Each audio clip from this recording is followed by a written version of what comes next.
I Can we don't use Teams, so I'm just always lost on Teams. It's very exciting. okay. Well, we used to be full Zoom, then we moved to Teams, and so now I struggle when I'm on Zooms. Like I always have to figure out where I put my hand up, but all That's these there's no awesome. consistency in the tech. Just That's like right. chargers. Yeah, well, Yeah. it's not like we could talk about change management and chargers for the rest of the time. Isn't this a good segue to the webinar? Yeah, that's perfect. That's what On it that feels note, like. welcome everybody to our next installment of our webinars, The Art of Navigating Change. Not everyone likes to talk about change. I think about just a family household I grew up in. To this day, my dad and I really struggle when it comes to looking at their kitchen because their kitchen hasn't changed since they built the house. It's not efficient in any way.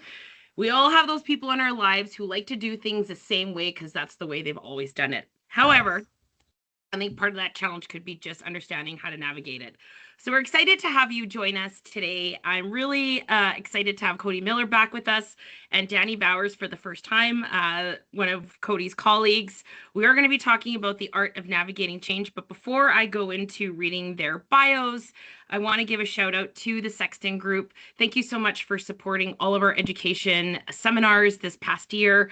We really appreciate the support, and it really helps us bring really amazing programming to the industry because at the end of the day, there are a lot of pain points that businesses are going through. There's lots to manage on a daily basis. So anytime there are resources that we can share to make your lives a little bit easier and to help run more efficient businesses, we're happy to be there. We also have our March Madness going on right now, which is 50% off all of our education courses. If you want some more information, please let me know. We would be happy to send that out to you. Now I'm going to hand it over, but before I do so, I want to make sure I do my due diligence of introducing our amazing speakers today. So Cody Miller, who is the Director of Construction Services at Novus Global. With firsthand experience in the transformative power of coaching, Cody is dedicating to helping teams overcome cultural challenges and build collaborative environments. His journey into the coaching space began as a client when he was an executive at an industrial construction company in Southern California. Witnessing the profound results within his organization, the team's growth, and his leadership acumen, Cody transitioned to professional coaching in 2018. Since then, he has worked with hundreds of leaders from enterprise level utilities to professional sports organizations to family businesses and entrepreneurs like some of you. Mhm. Danny Bowers is executive coach at Novus Global. Danny Bowers is an executive coach with Novus Global who helps leaders move from pressure driven leadership into clarity, ownership, and conviction. He believes leadership isn't just about doing more, it's about slowing down enough to focus on truly what drives growth and productivity. With over 23 years of experience across nonprofit and for profit organizations, including executives, company owners, educators, construction professionals, NCAA programs, and athletic coaches, Danny has seen the pattern repeat itself. Urgency replaces intention. His coaching invites leaders to step out of their reactivity and into ownership so they can build momentum and pursue what's genuinely worth going after while leading in complex and demanding environments. Welcome, gentlemen, and I'm going to pass it over to you. Lovely. Thank you, Liz. Oh, I just had a froze moment, but I'm here. Danny and I, as Liz mentioned, we get to collaborate a lot in construction and construction adjacent businesses, which I take it is a lot of the leaders here today. And so we love the space. I have made the joke that coaching construction leaders is just actually walking through change management every single time we talk because everything is changing all the time, whether that be a material that is delayed, a timeline that is getting crunched. I was on with a CEO this morning, and he's got a finishing trade on the job. He's like, it's the worst trade is the last one to come in because they're not going to extend timeline for you. They're tired at that point. And so, how do you navigate those changes? Danny and I are excited to talk to you about that today. At a high level, we're gonna talk about the difference between external and internal change to give you some handholds for that as you engage yourself, your team, and your organization. Then we're gonna show you a process for how to manage change in dealing with some of the pretty consistent emotional realities that come. It's why Liz's dad is not changing his kitchen.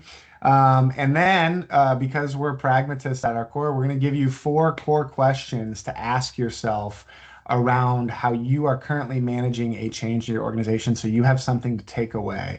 If you get nothing to take away, that means you have fallen asleep. We have tried to make this rather practical, so stay with us. A couple requests. We love engaging with faces. I don't know what you look like behind these gray icons. So if you would be as so bold as to take yourself off of that if time allows. Thank you, Jana. We appreciate that.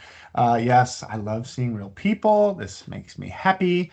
And then the second thing is we're going to ask you to engage both verbally and in the chat, depending on the limitations of your tech. And so play along with us. That's how we are going to create as much value as possible. All right. Here we go. I'm noticing a number of you are sitting down. I want to invite you right now to stand up. To stand up. If you're in a room with a group of people, I want you to change chairs with them. Awesome. Now you can sit back down. All of this was designed to do, is mastercrafted to give you an experience of change. And the moment I did that, some of you I noticed were just completely compliant. Others of you, you were like, oh, I'm not going to do that just because some random guy asked me to stand up. And many of you've stayed off camera. You're not complying with that request either. That's totally okay. What I want you to notice right now is what was the internal dialogue around me asking you to stand up? What did you say to yourself right then? There's What got to be a reason emotion? why this guy's asking us to do Yeah, this. what's the reason behind this? Yes, Jana, why would he do this? Yeah. Why? What are we doing? Ah, okay, sure, I'll do it. And much of it, any of you who are like, I'm not doing this. Yeah, like Nike, just do it. Oh, I like that, Dwight. This is new. Good. Yes. So all of this is to highlight the request to stand up. We're going to talk about the difference today. Was a change. That was a change, right? You normally come on a webinar and you expect I'm just going to sit here. There'll be a download of information. What the hell's this guy doing? We just got started. I already did Liz rode her Peloton this morning. I don't need another squat in my day, right? So the external request is the change. The transition, which we're going to talk about in a second, is the internal dialogue and associated emotion. Guess what wins the day in the battle of behavior? Any guesses? Amanda, I could tell you want to say something. You got to unmute yourself. We want to hear your voice. What wins the battle between change, external, and internal in dictating behavior?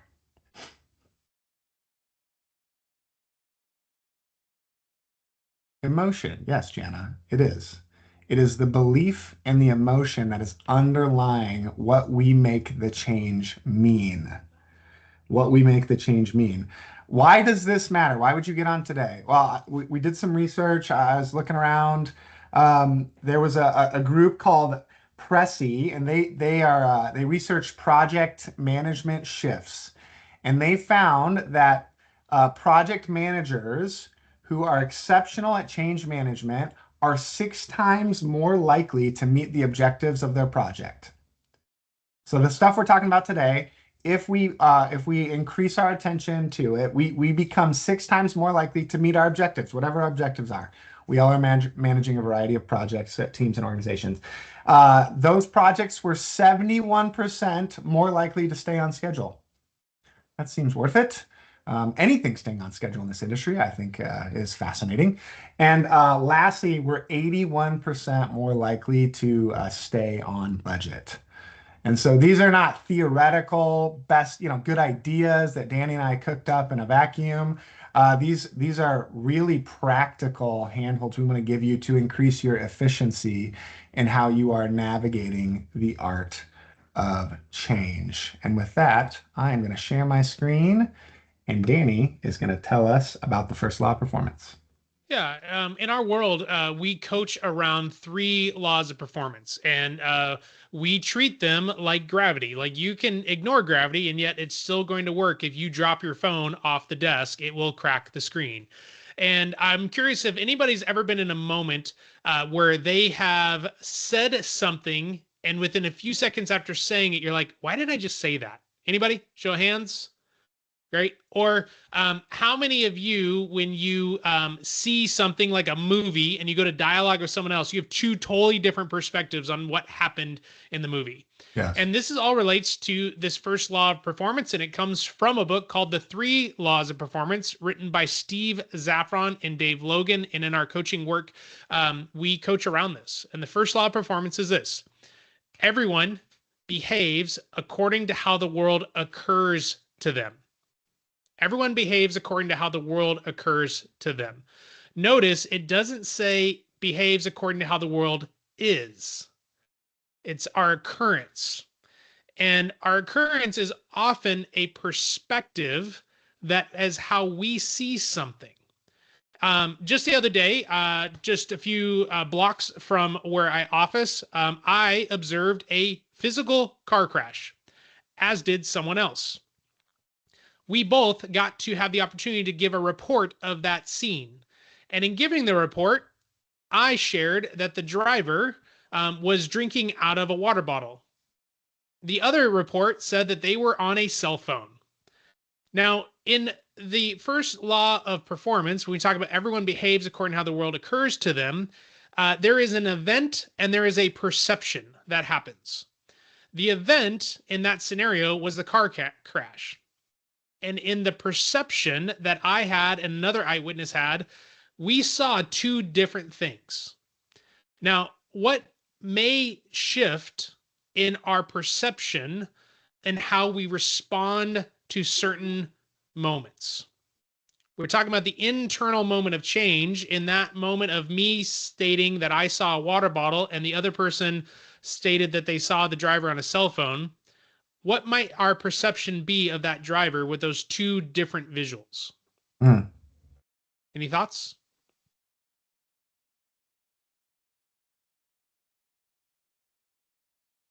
The driver, and for me, when I was like, water bottle, I was like, oh, they're taking a drink. The other person that observed them as they're on a cell phone was very agitated that they would be a reckless driver.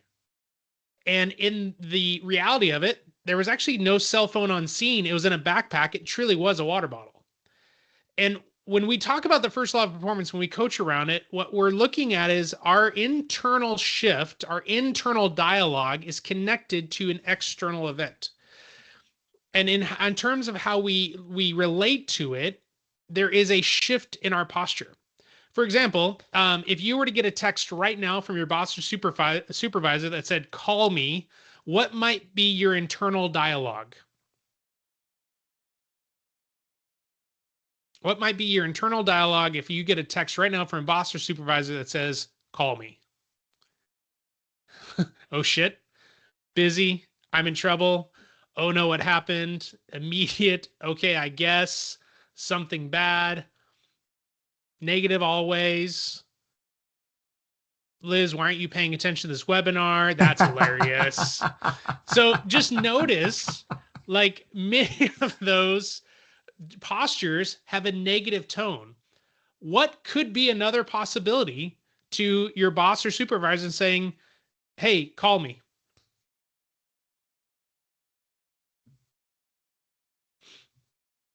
What might be another scenario? Passing on good info. Yeah. Yeah. Sharing something exciting. Yeah. Maybe they're calling to give you a raise or a promotion. Maybe you just won the staff lottery, the pool for the best parking spot on campus, whatever it is. There are these moments that we internally are going to relate to things. And as Cody said, like, there's an internal and external change, and how we relate to it matters. And in how we relate to it, we go through changes, and as we go through changes, there's certain moments that are key for both the event and then also the perception of it. So I'd invite you to just notice your posture throughout the rest of the few minutes we have together about anything that comes up for you related to change. Mhm. Cody, Great. back over to you. Love it. So, change management, we want to bifurcate from this moment on what we're talking about. When we're talking about change, we're talking about something that is coming to an end externally, so something new can come to a beginning. Right? That's all change is. Now, we make change a variety of things because of the internal transition, right? All the emotion and belief that comes around it. But change in and of itself is the external reality of something ending, so something new can come to beginning.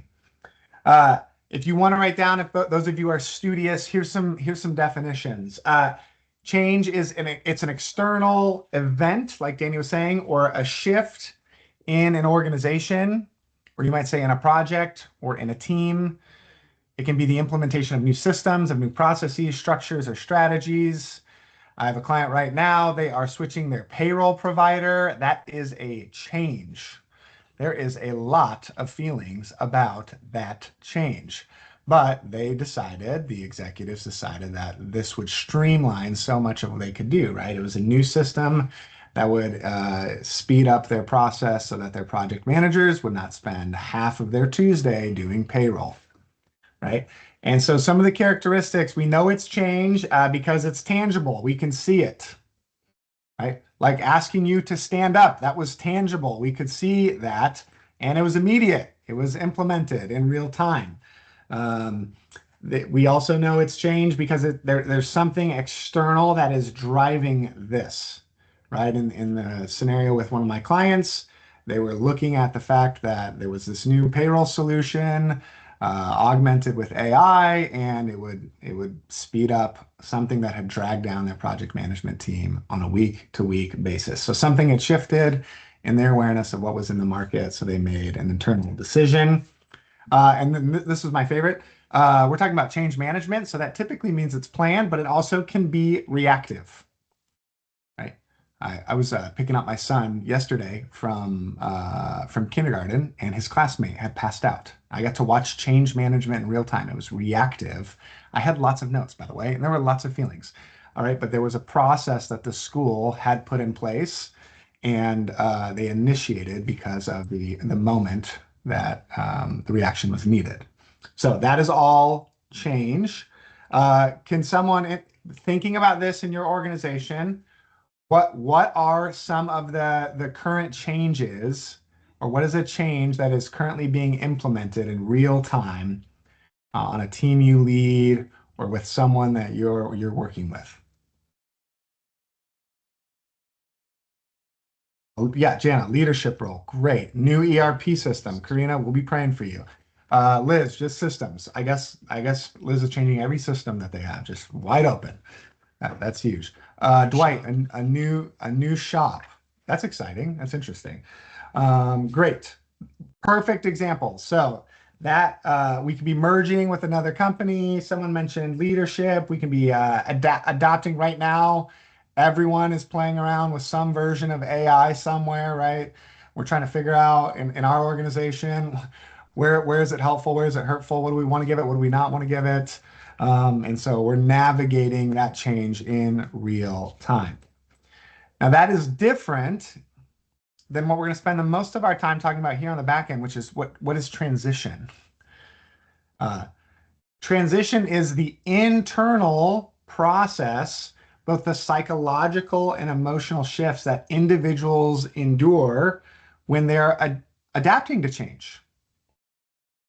Not to pick on Liz's dad, but he knows that if he changes his kitchen, there's going to be some feelings about that, and he likes his kitchen as is. He does not want to endure that process. He might hate contractors.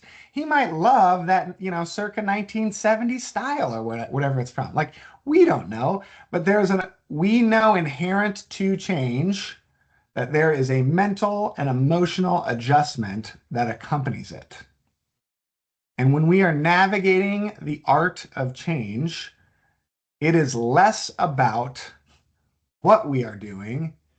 It is more about what meaning we and others are making about what we are doing. Managers can manage change. They can look at the market, they can look at environment, they can look at the systems and say, we obviously need to do this cost benefit analysis. Leadership is the art of guiding humans through the internal psychological and emotional process of embracing the new change with fervor. So some of the characteristics, we know it's transition because it is personal. This is where you've heard it in yourself, maybe quietly, you've heard this in someone else. What we've always done it that way. What they're really saying is, I really like the way we do it. I'm comfortable with it. I'm good at it. You want me to go be bad at something now. It's time consuming, right?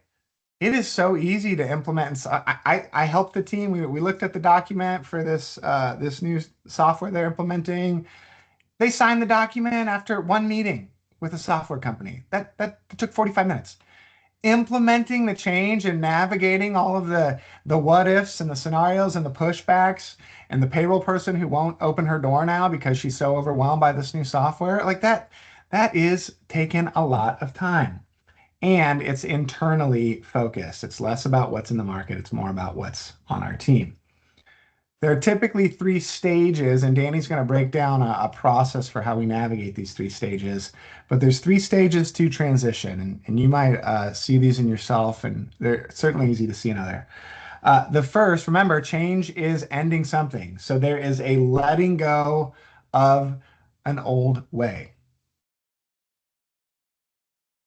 This is like the easiest example of this is every like January 15 when you write the year before, right? Like there's muscle memory still. We have to let go the old way that has passed and let go of the old identity. Oftentimes, when people are resistant to change, they're resistant to the thing that they have created value for themselves in an organization around. And so they have to find new value in the new change. The second is there's this middle period. This is where everything's up for debate. We don't actually know how it's going to go. And Danny will talk about the danger zone here in a second. But there's a lot of confusion and there's a lot of adjustment because we've abandoned the old thing and the new thing has not shown us to be valuable yet. This is why every leader has to be somewhat of a faithful practitioner because we are believing that goodness will follow this change. We have to see this neutral zone first, through, and then finally there's a new beginning where we start to see momentum that new behaviors are being adopted. There is a new way. So at a high level, that's the difference. Change is about what is happening to the organization. Transition is what is happening within the people as they adopt a change. You with me? Is this all making sense so far? All right, beautiful. Now, to get us connected to some of the internal work around change, Danny has some questions, and we'd invite you to participate in the chat with us. Yeah. So before we go into the change cycle, we're going to walk through these 4 questions because we're going to do this to give you some handholds into the next process. So whether it's verbally through your microphone or through the chat, what are 2 or 3 changes you've experienced in the past 12 months? And this could be professional, it could be personal as well. But what are 2 or 3 changes you've experienced in the past 12 months? And would love for you to leverage the chat on these.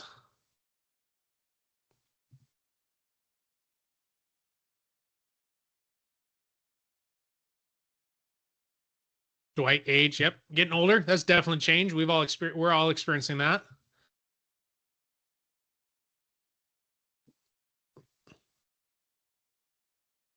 Operational, physical, team growth by 40%.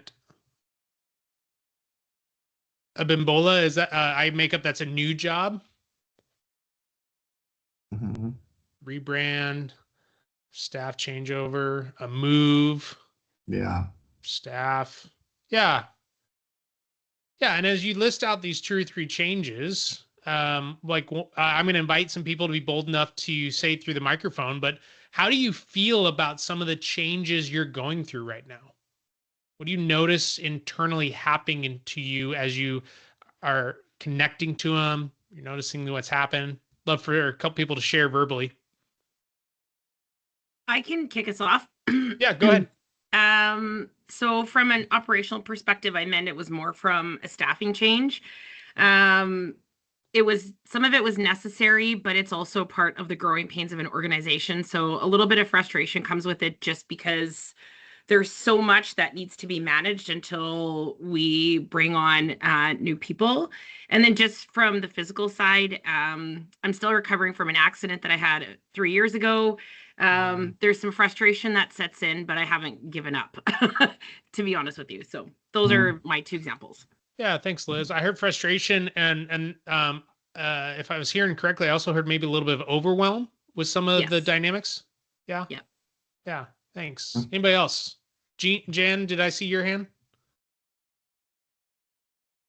Me? Yeah, maybe. Yeah. Yeah. Sorry, it's Yana. By Yana. the way. Yana. Sorry, I only No see a little worries. bit of the screen in the chat. I apologize.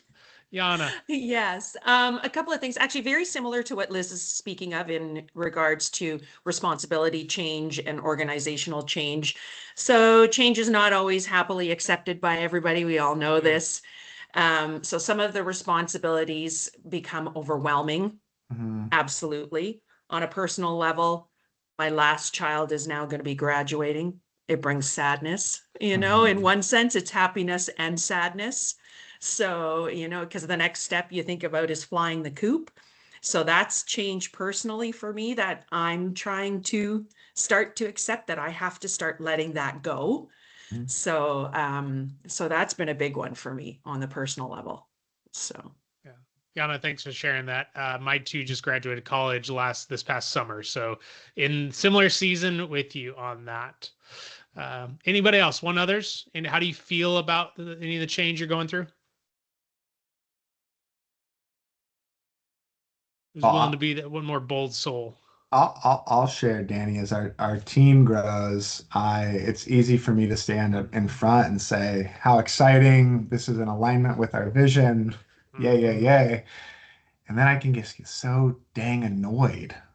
It's like annoyance is like there's a cheese grater on my patience constantly. And so that's a pretty common feeling that I have. Yeah. Yeah. Thanks, Cody. That's next question. Like, when you look at the changes that you're going through and some of the feelings that you're currently sitting in, this is a question that we love asking a lot of settings. Like, what else might be true because of the change? Would love for you to maybe leverage the chat, or if you're bold enough to share, but like, what else might be true because of the change you're in?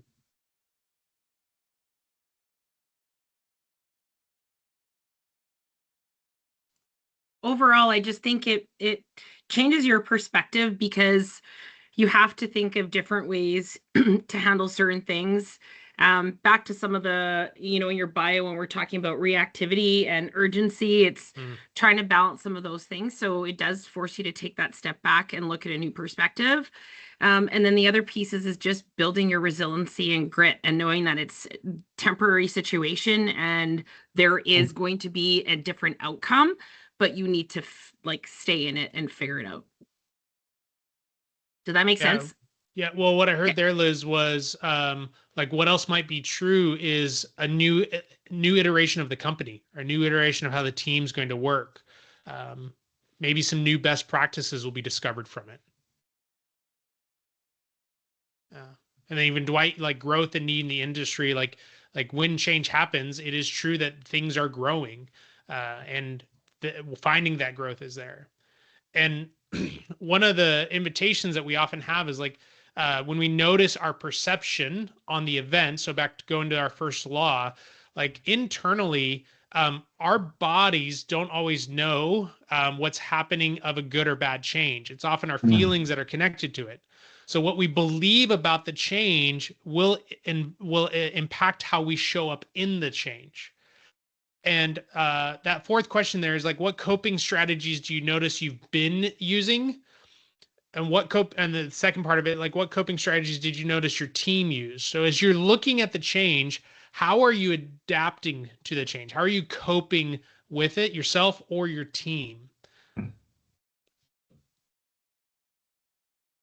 Liz, you up for taking a swing at that? Just knowing that you've shared about the team, you just got a little bit there? For sure. I think it's like if we're going to talk coping strategies, I think it's just having some of those open conversations, and even asking questions like understanding needs, or even with me, I have a really hard time asking people for help, with Mm, particularly when I'm overwhelmed. And I last week I had to like admit it to everyone. I'm like, I'm really bad at asking for help. And when I do that, I'm also taking away the opportunity for you to elevate your skill set. So I've had to yeah. catch myself on that. So Mhm. just being honest and vulnerable with the team, I guess, would be one of the coping strategies. Yeah.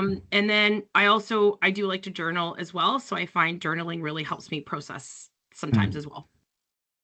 yeah. Uh, Yeah, Liz, so you had a variety of occurrences about the change leading to this kind of overwhelmed sense. When you divulged that to your team, that sounds to me like that was like vulnerable, right? Like a vulnerable experience. Yeah. Yep.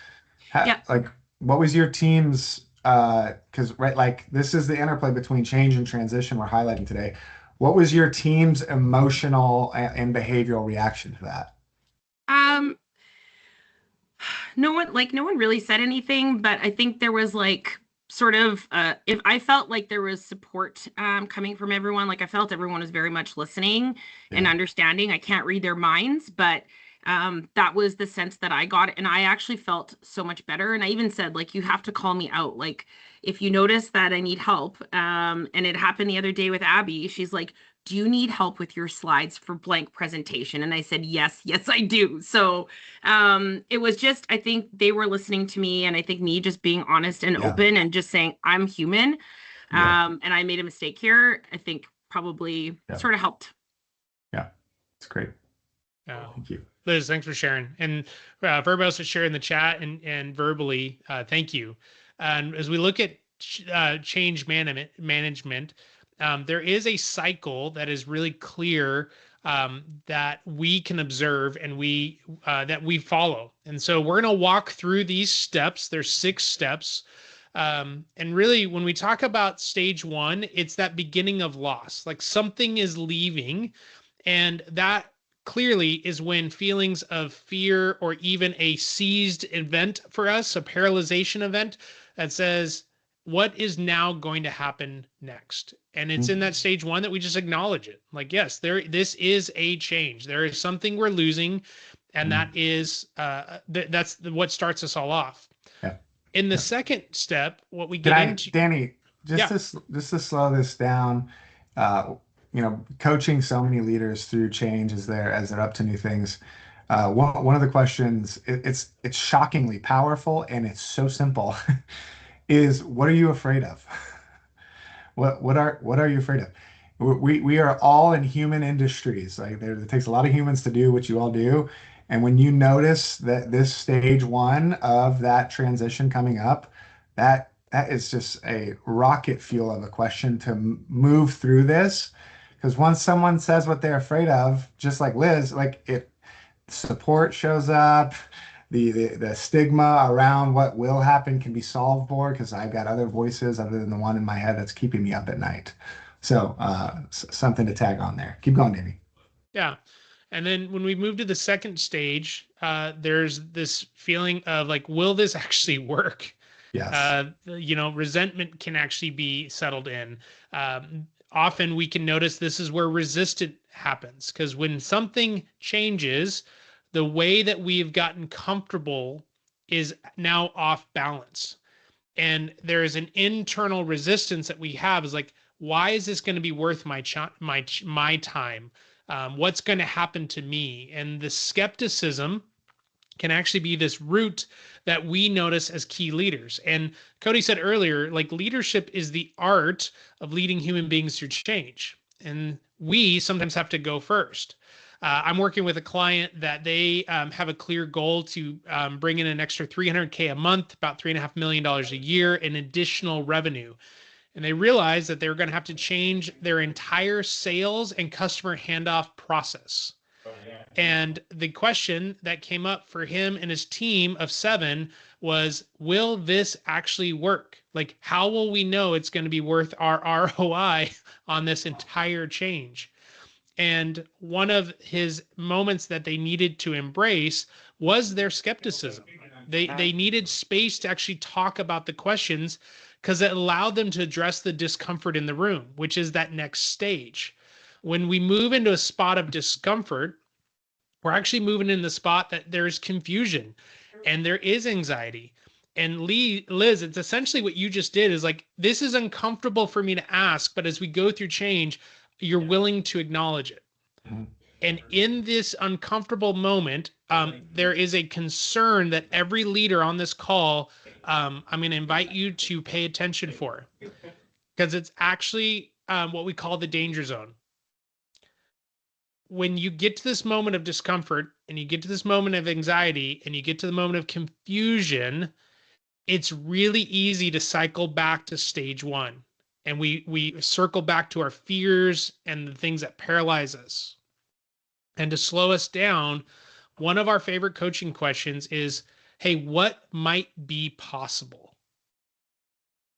When we get to the moment of feeling confusion and behavior, it's because the brain is a fabulous working engine in our bodies, and it wants to keep us in comfort. All of us work with teams and leaders, and we have built a career in this space. And I don't think anybody on this call ever enjoys the feeling of, I feel dumb. I feel uncomfortable at not knowing the answer. Yeah. And that moment is often where we can regress. But when we invite the question, what might be possible, and this is one of our favorite coaching questions, is we actually get to move forward in the change cycle. We get to go into the discovery phase. The discovery phase is that spot that we are exploring what could be new. What are the new thoughts? What are the new patterns? What are the new behaviors?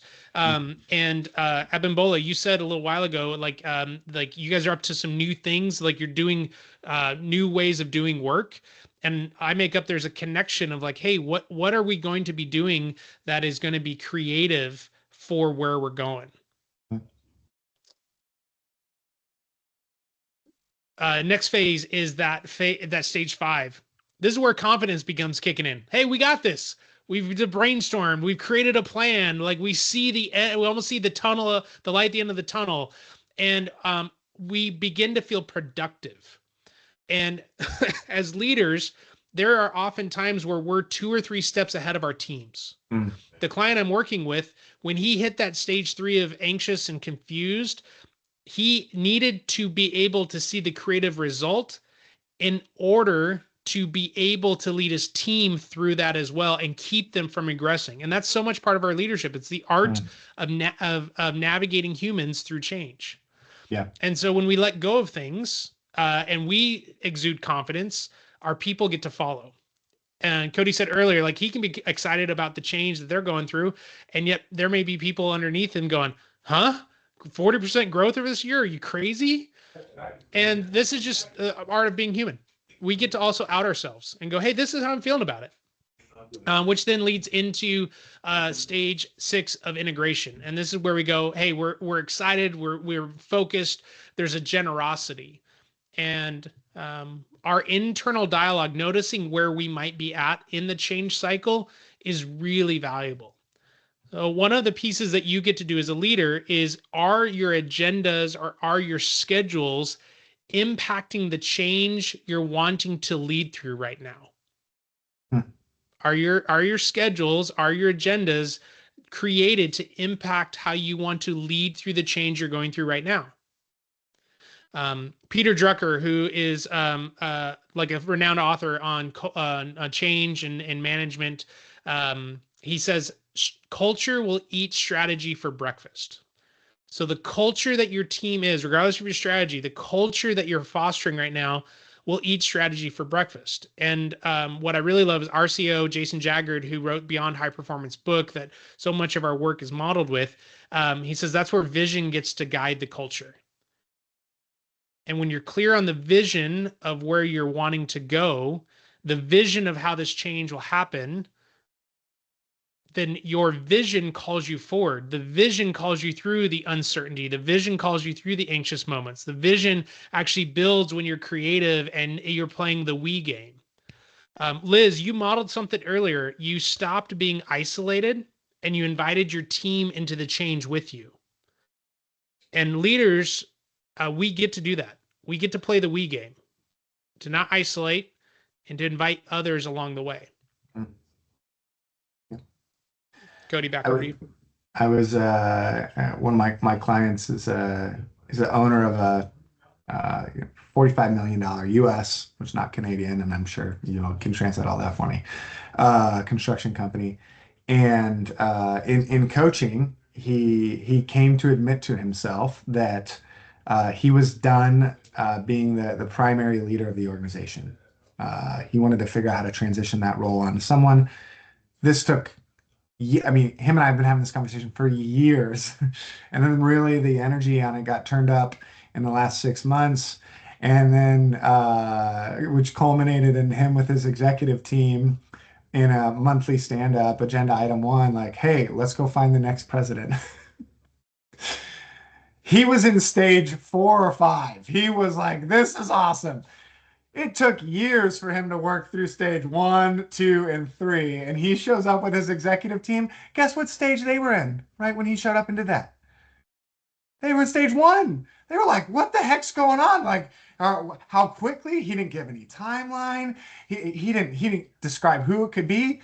And he was like, I think it could be someone in the room. He didn't share that with his executive team. He was just so excited to finally announce this thing that he'd been toiling over for years. He wanted to put out on the table. And so he earned himself a lot of follow-up conversations. And that's what we would like to help you avoid. And so there are 3 questions when we are managing external change and internal transitions that we would advise you ask. You are all, yes, it was a bomb. It was very funny to watch it go on. He's cleaned it all up. It's taken a few months. These are some core questions. I'd invite you to write them down and ask yourself. If you're leading through change right now, which you all are, ask yourself, how do we answer these questions well for our people when we are communicating change?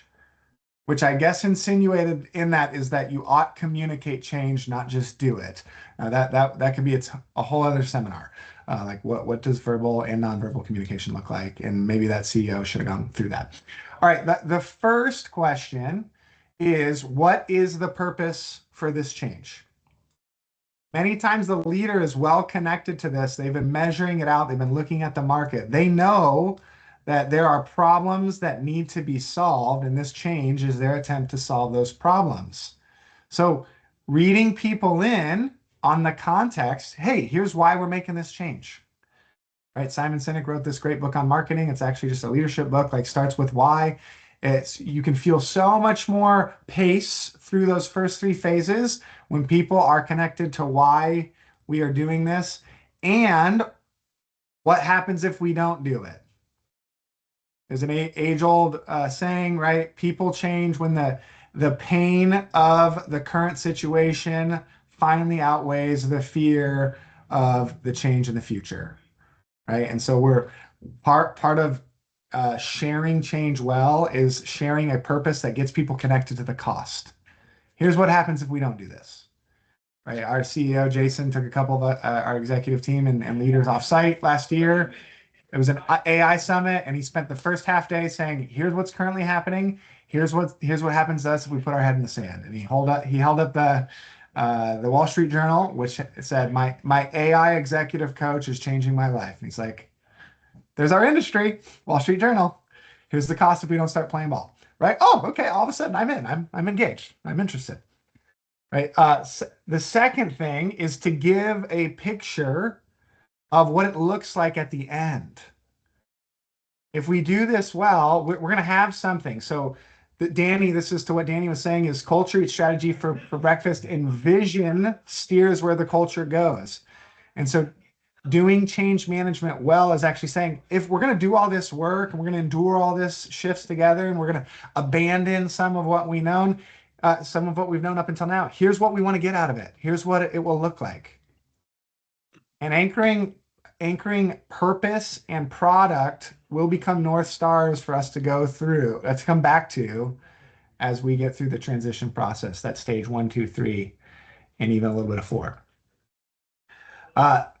The third, this is what my beautiful client forgot, is to lay out any semblance of a plan. Like Any plan is never than no plan. One of my favorite admonitions I ever got from a leader of mine, he said, Cody, you think hope is a plan. That's why you won't be successful here. And then I got to work on figuring out what plans were, right? So it's not just an aspirational future. It's what are the steps that we're going to take together and who's going to be responsible for what on those steps. Traditional change management talks about stakeholder engagements. These are the people that you need to bring along in the process because they are going to implement parts of the plan. Oftentimes, especially in small and nimble organizations, we get excited about a new change. We go run after it, but we actually don't have any plan to follow. So slowing down and creating what our favorite term is a shitty first draft of a plan will give the team an infrastructure for how they can participate around the change. It also gives people a lot of security to see a plan when we're moving the goalpost. Oh yeah, timeline is part of planning. See, I'm still learning. The last thing is when we're communicating change, we're enrolling people to participate. So helping them define what part they can contribute to, and also what part you do not need them to contribute to. Both are incredibly important. I've got a sales director right now and that on one of our teams that we're coaching, and they think that they should be involved in operations and procurement. That is not their job. And it's because their job is dramatically changing. They're looking to go back to something that would be a bit more secure. And so defining not only what the plan is, but everybody's part in that plan increases the odds. Remember, the game we're after is mastering change management so we can be 6 times more effective, 71% more on time, and 81% more likely to be on budget. Defining the plan and people's parts helps with that. So one final question for you is, as you think about the change that your organization or your leadership is currently enduring, I want you to lay on these 4 P's, okay? Purpose, product, plan, and part. And I want you to ask yourself, which of these 4 could you more explicitly communicate or upgrade how you've communicated to give your team a better chance of coming on board with the change that you would like to implement? So just in the chat here, which of these 4 parts, if you double down or you circle back, they could enhance your team's ability to weather the transition and to get on that right side of the change process? Throw that in the chat. As we see those come in, we've got a few minutes left here for any questions, yeah, buts, additional comments. We like to leave it open on the back end, and if there's not anything there, we'll give you a few minutes back in your day. So you can ask your questions in the chat, or you can unmute yourself.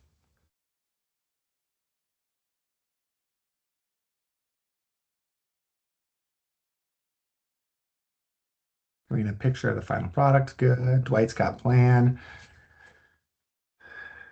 Great. Yes. Yep. Good, Christina. Thank you for sharing that. All right, we'll just take a minute here. Does anyone have any questions? Raise your hand, or you can unmute yourself.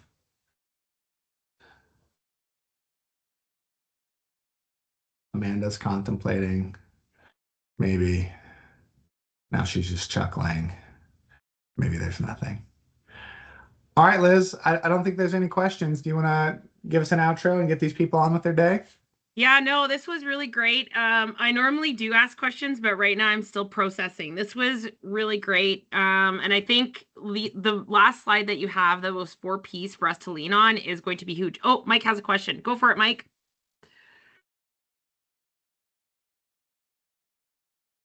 Yeah, I just had a question about because we've gone through a lot of changes as a company in the last couple of years, and everyone except 1 or 2 people were on board, and it was evident in the rollout, and there was purpose, there was a plan and stuff in place.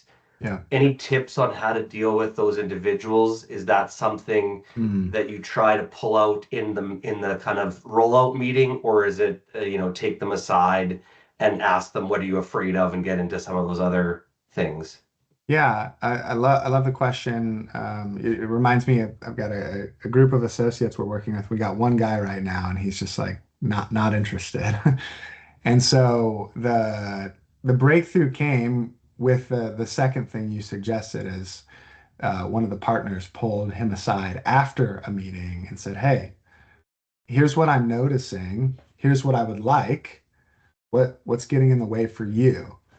And it unearthed this whole story of like suspicion and distrust in how changes were handled like almost a decade ago. So based off that and what we've seen time and time again, I would start there, Mike. I mean, without some specifics, it's hard to say, but as a general principle, if enrollment isn't coming in a large group, then I do like to see what happens if we can pare that down and get really curious while connecting people to like what you'd love to see them do to participate. Does that resonate? Yeah, that sounds good. Have you tried? Um, no, that particular situation just got worse and worse and worse and wasn't dealt with. Yeah, that's right. And so it was kind of a learning point Yeah. to find those ways to do it do it better in the future. And we've got big changes coming in the next year, so it's Yeah, yeah. Well, so two things. One of those annoying quotes that sticks in my head is it's the unhad conversations that are going to end up running this thing. So I think about that a lot when it's like we didn't address it, and eventually it just got worse. That's almost predictable in human systems, and yet there's a variety of reasons we don't address them. Uh, the second is with the big changes you have coming forward, do you have some of the same players, or can you perceive that there might be some who would will be resistant? Uh, I could picture a couple. Yeah, We ended up letting go of the one that yeah, wasn't a right fit to the company. I noticed traction on your bookshelf, yeah, and we're EOS, so it yeah, was just core values weren't aligned. yep, But yeah, I could see some change adverse people in our group still that at least they share the core values, but yeah. we're definitely going to have to make sure we do a better job of the next rollout. Yeah. Yeah, and another thing that you might attempt, again, depending on what you're doing, is like honoring the skepticism to show you gaps. I've seen that work on some teams where if you're looking at the it's not a Gantt chart, the adoption chart, the more laggard population, like if you can get their voice in early to say like, hey, what are we not thinking of? Where are the obvious fail points? Why won't this work? Like then they can start creating more of the purpose and the final product with you if you can see it coming. That's another way to shift their enrollment earlier. So it's less addressing what are you afraid of? It's more use your fear to make what we're about to do better before we fully bake it. Yeah, I like that. I like the change cycle and pointing out where leaders can sometimes be at those Yes. later stages. And I mean, even with a plan and some of these other things, people are still further behind. And if we can engage them, if there's pieces of the plan that can be left to engage them in and make them feel like they're a part of it. Yep. Yeah, that's true. Well, and that's so true because, like, think about how many times in our head we've had this conversation on our own.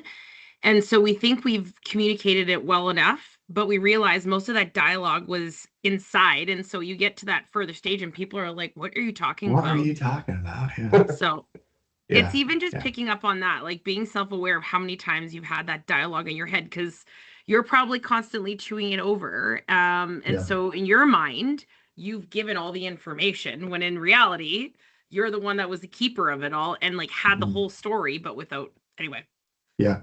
belaboring the point, but Yeah. Yeah, Amanda, to your point too, one of the teams executive teams I was able to serve on, we had a project executive, and his body would always shift when he was agitated.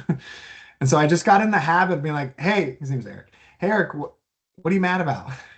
And he'd say it, get it out on the table, diffuse, like totally, and you're spot on. Like I remember one distinct conversation. I was like, you should be mad about that. Like that totally makes sense given everything we've talked about up until now.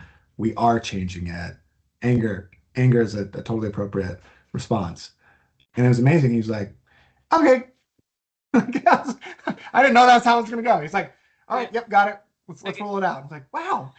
And it just taught me like how often just the clearing of being listened to and like having the space for that transition that's going on subsurface to come out is going to get us closer to that ultimate change we want. But so often I'm like, we got things we got to do. I gotta go roll this thing out, right? We thought about this for years. So yeah, that to demonstrate your point, that was one time I got it right, and it actually worked. All right. Any other questions? Got a couple minutes left if you want to go ahead. Otherwise, we will unleash you back on your day.